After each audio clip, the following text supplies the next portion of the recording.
more on street education. I was interrupted by one of my fans calling me. But anyway, I have been a chronic runaway since I was a kid. I hated my family, I hated my mother, I hated everybody because I was a product of child molestation.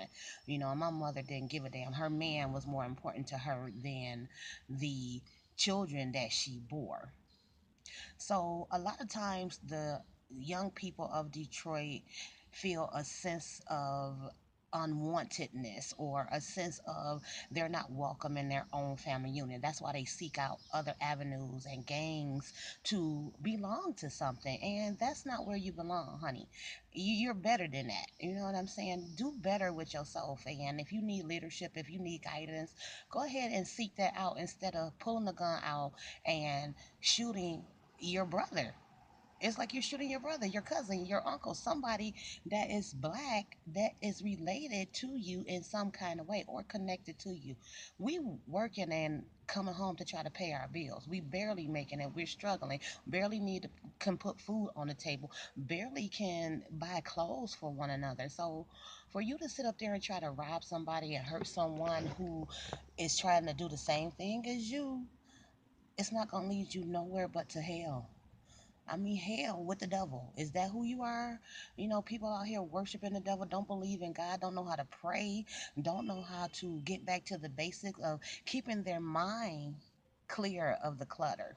Because me, if you knew my backstory and what I've been through, and you wonder why I'm sane and walking around here still trying to work and still trying to make it, having hope for the world, but then you'll understand where I'm coming from because I have been drugged through the mud, at no choice of my own.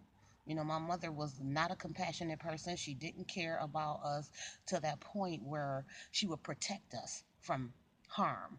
But I'm the very opposite of that. I protect my children from harm, and I have been blessed and thankful that the Lord has not, He has watched us and He has made sure they have not come to any harm. So I'm thankful for that.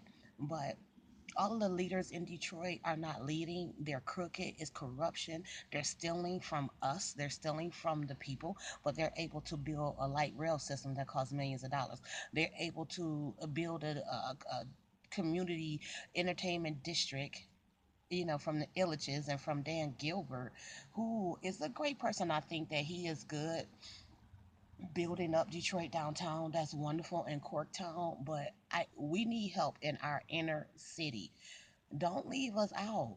It's so much violence, and I'm not condoning anything, and I'm not giving an excuse for these fools out here shooting one another and gang banging and selling drugs or whatever they doing to try to make it. But all of us are not like that. All black people are not like that. I have a son who is 26 years old, have not been able to get a job. He has his GED. He has worked in janitorial and other forms of avenues of work, but no one has called him. And I wonder why. He is a resident of this city. How do they expect for a person to build work experience if they never give him a job to build work experience? It's not right. It's not fair. Stop giving all our jobs to the Mexicans. I work at a clinic where I see Mexican after Mexican that got Blue Cross and Blue Shield that have been working at EW Global for years, and they don't even have a legal citizenship in this country, but you still allow them to work. I understand what Foolish was talking about on 107.5 when he said, okay, they'll come in, they'll do the work and everything, but our American